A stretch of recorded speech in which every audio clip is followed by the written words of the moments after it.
คงเป็นเพราะฟ้าบันดาลให้เราได้พบกันและคงเป็นเพราะหัวใจของเราอ่อนแอเกี่ยวกับความรักที่มี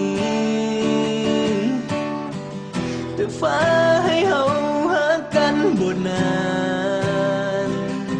เมื่อลงทนกัน